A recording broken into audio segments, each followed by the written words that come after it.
Welcome back to the Meaningful Success Podcast. My name is Siah, and this is my dad, Wade. And this week, we're going to be talking about a mystery topic that I don't actually know what it is.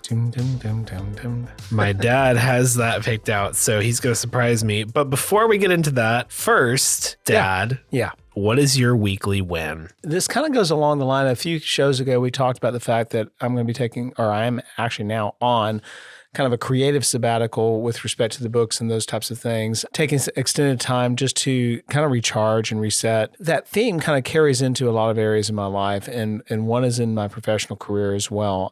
So my weekly win is really that I've been able to identify to take a couple of big projects that have been on my plate off my plate and give it to another individual to carry the ball on that going forward. So that's a real big win. One, because it was really getting to the point where those items were more kind of time drains and administrative and not really value add. I wasn't bringing, it wasn't really that it was something that I needed to do. It's just something I was doing. And secondly, it frees up that time to focus on those higher priority items. So that for me is a big win. Well, and by the way, we're 3 days away from being 3 weeks into your sabbatical. True.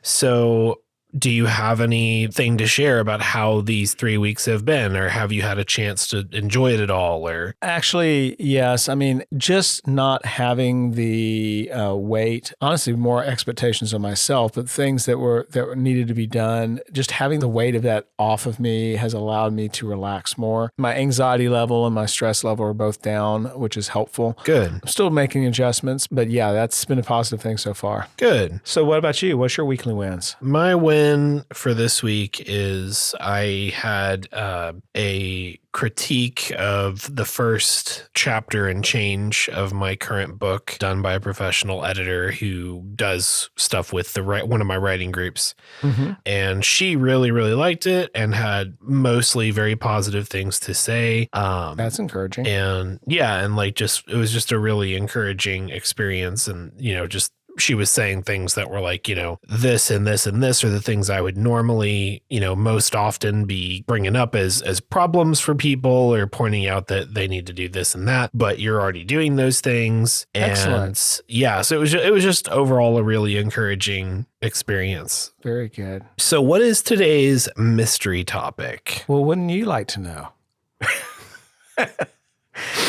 So today we're going to be talking about how exciting it is to not know what we're talking about.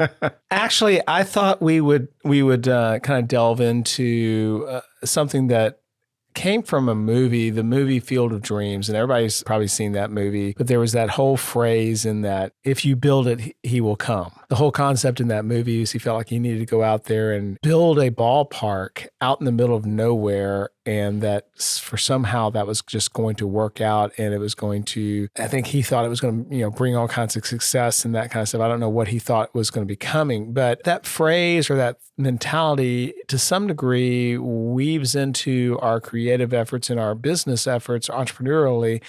Where is the line? And this kind of dovetails a little bit with it. Last week we talked about, what the difference is between when we are doing something that's groundbreaking or doing something that's out of touch. This kind of goes along the same lines, but from a different vantage point.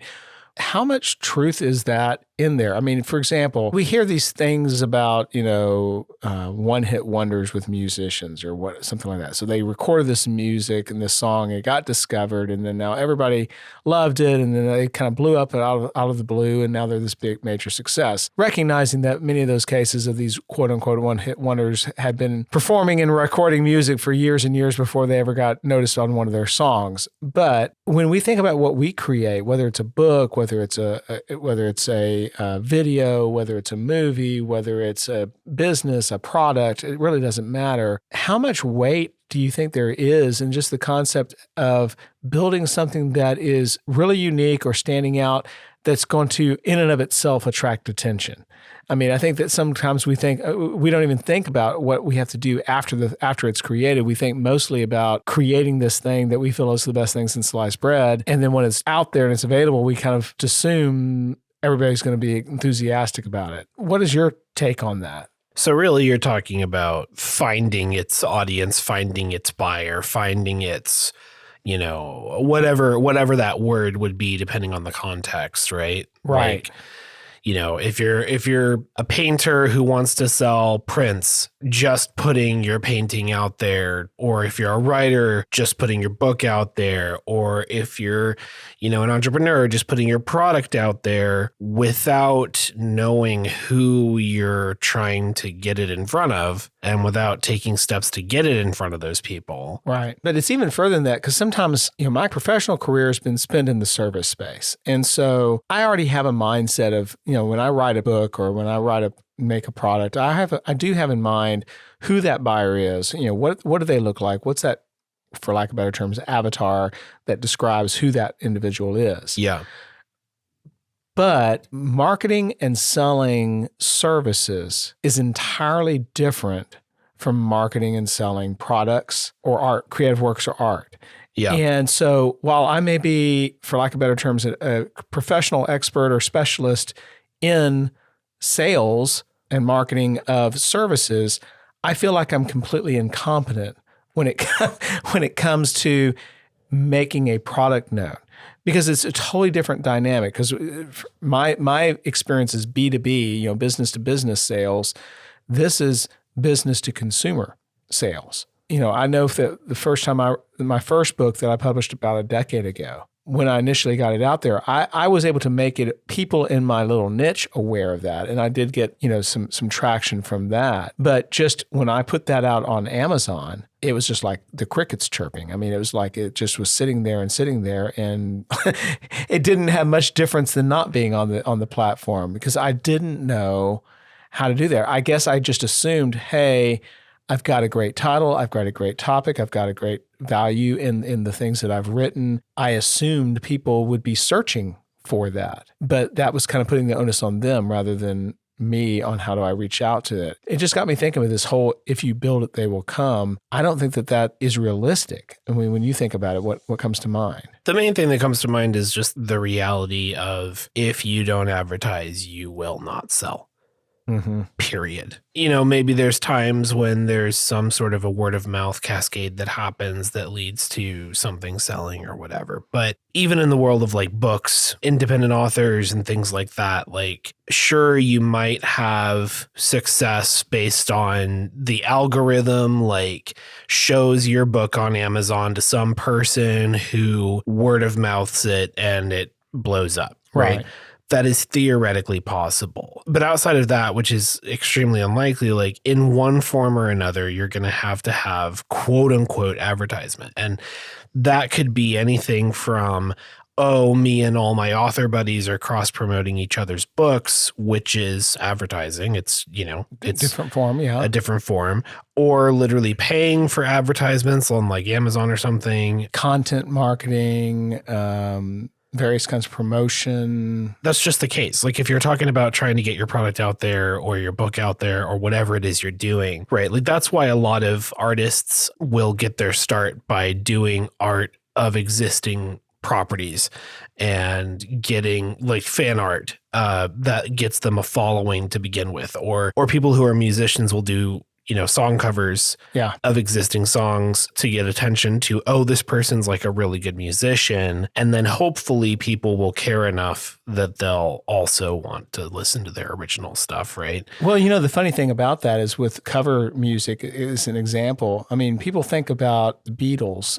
and the Beatles were very creative and they were very innovative. And the thing about the Beatles as a band is, if you listen to them, in their early career, their mid-career, and their late career, their music sounds entirely different. I mean, they actually evolved. Whereas there's some bands out there who sound the same on every album, that kind of stuff and whatever. But they kind of progressed along the way. But in their first albums, there was a lot of cover songs. Mm-hmm. And they did leverage that to the popular things.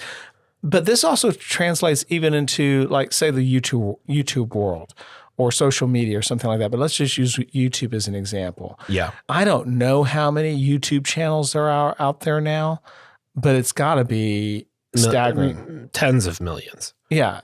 So if not hundreds. So you're out there and you may have created the best videos imaginable, but yet you're still competing with tens of millions of channels out there. So in those kind of situations, I mean, I would imagine in different fronts, the people listening to the program have different ways that they weigh into this. Maybe they're a YouTube creator, maybe they're an author, maybe they're a musician, maybe they're a business and they sell a product or whatever. I know that you spent a long time in the YouTube world. What were some of the battles that you faced in that regard? Because that really was, to some degree, you create it and hoping people will come and trying to discover things.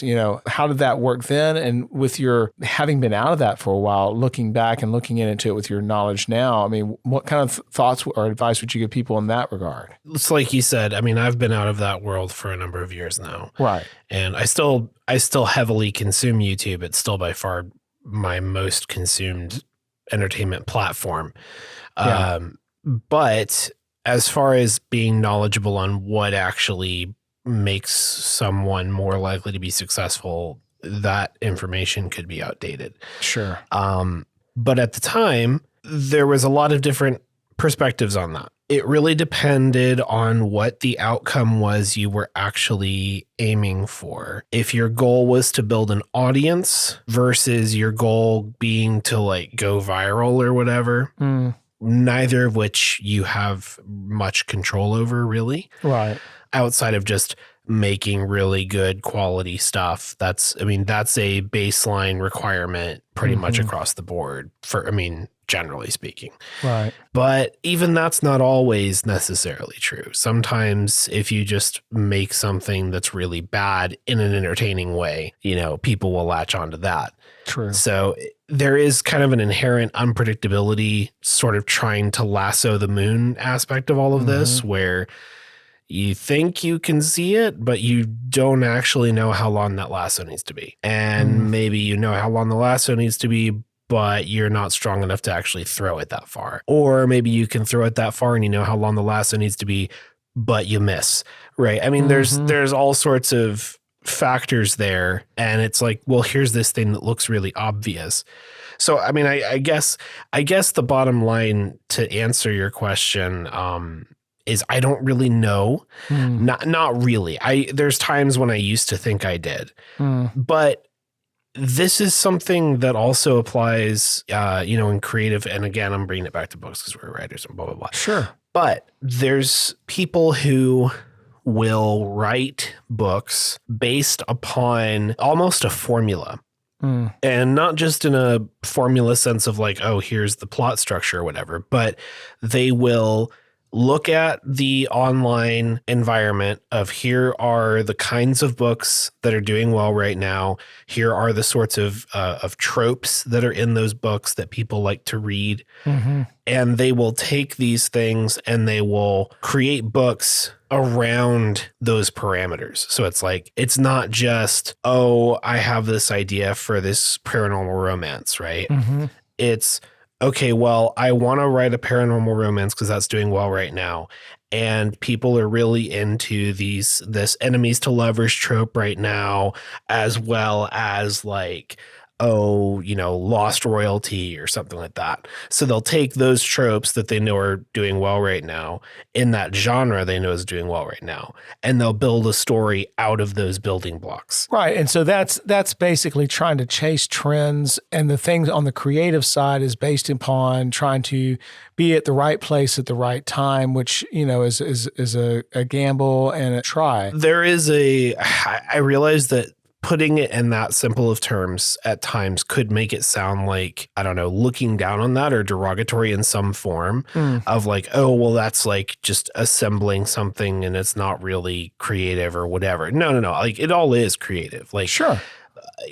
Creativity thrives in restriction a lot of times. So, that's not in no way speaking down about that at all. But I'm just talking about there's a lot of different ways people go about this and a lot of different strategies they'll use. And sometimes those strategies start when they have a finished product, and sometimes they start before they ever have even conceived of what it'll be. So putting it in the context of a creator who's built something or who's getting ready to launch something. Let's take, for example, you've got your book that you're getting ready to put out in the market at some point here soon. What do you think are aspects of, or components maybe would be better, the building blocks of a strategy for getting things noticed, for getting people to be aware? How do you go about that? Because I think that's something that we all kind of struggle with and look towards. Part of it is knowing the right place to put it out. Like with Pinstripe, my first book, what I'm currently thinking about doing is releasing it through Kindle Vella.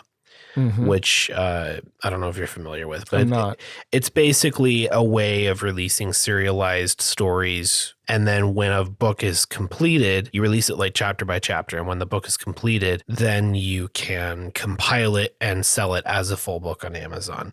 And the advantage of doing it that way is that you're starting out theoretically with some people who've been reading it as it goes and who liked it and are giving feedback and whatever else. That seems like it might be the best choice for this particular book. Okay. What was not the best choice was other platforms I've experimented with over time. Like for this particular story, Royal Road wasn't really the best place. It's a learning thing. You got to figure out where to even release, where to even look for that audience. What are people looking for? Are people looking for things that are anything like what you're doing? Well, and I think that one of the things that I want to emphasize is I think that sometimes you use the example of lassoing the moon. I think sometimes that's the way we look at it. I think we're trying to lasso the galaxy. Yeah. I mean, because we feel like, okay, if we're going to be successful, we have to get really well known by a huge group of people. But that's not necessarily the case. I mean, no. You could really be very, very successful just with a few hundred people who really like the types of things you're doing, and it kind of slowly builds on that. I mean, your audience engagement, your audience interest, your audience loyalty or passion towards what you're doing is much more important than the audience size. Would you not agree? I think that there's a very powerful case to be made that a small, enthusiastic, engaged audience that's like you said, here's 300 people. That's not very many in the scale of things, but here's 300 people and every one of them are going to buy every book you put out. Right. Right. That's actually quite powerful. And that's a very powerful kind of grassroots, like word of mouth machine that could potentially lead to something bigger. But it's also like a solid, moderate level of success in and of itself. Well, and that is something that you can capture. If you had 300 people that were, like you described, very engaged and very passionate about it, that you could build a community around. Yeah. A whole lot easier than, quite frankly, if you had 30,000 followers and only, a certain small percentage of that group were consistently engaged in that. Yeah. So I guess, this was another one of those we're kind of just thinking these things out loud to a large extent with these concepts. But these are things that I'm thinking about, because as I look at some of the books that will be coming out, as I look at the things that you've got launching, and there's other things that my family's doing or other friends are doing, it's, what do we need to be about? And I think that for me right now, my mindset is really on how do I fine tune my vision as to who it is. I mean, I may have a broad vision of who might be a good fit for this thing that I'm creating. Yeah. But the better I know them, the better I understand them, the better I can pinpoint that, I'm probably going to be able to place my advertisements, place my promotion, place my social media where it's going to be more accessible. And I will know how to better speak to those individuals as well at the same time. Yeah. Well, I think that for today, I think that wraps up the core topic. But I am curious, Siah. Yes. What was your weekly favorite? Oh, it's the weekly favorite. Well, I'm going to take over your role today, and I'm going to talk about food that we've cooked. This few days ago, Audrey and I made together like a homemade like Mexican food meal of homemade Spanish rice and shredded chicken, tacos and stuff. And we made a lot. So there was a lot of leftovers that we've been eating for a couple days, and it was really, really good, and it was satisfying that it turned out so well. So that's my favorite. Well, the other day when you were cooking, a different day you were cooking what smelled like some kind of curry thing over rice, and that smelled really good too. Yeah, and I mean that was a sauce out of a box kind of thing, like a yellow curry like mix or whatever. But the Spanish rice and stuff like Audrey made from scratch. So that's cool. That's cool. What about you?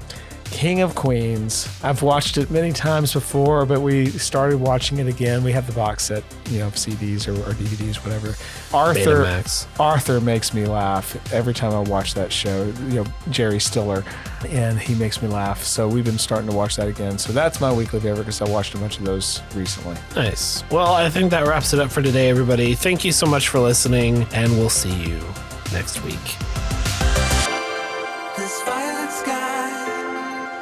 The Meaningful Success Podcast is myself, Wade, and my son, Siah. Music is by Daniel Gunderson, brings back the feeling, licensed through Epidemic Sound. If you'd like to leave a comment or an idea, or if you have something that you would like to share with our program, please go to speakpipe.com/MSP. Till next week, please tell your friends. We appreciate you listening and hope you have a great day.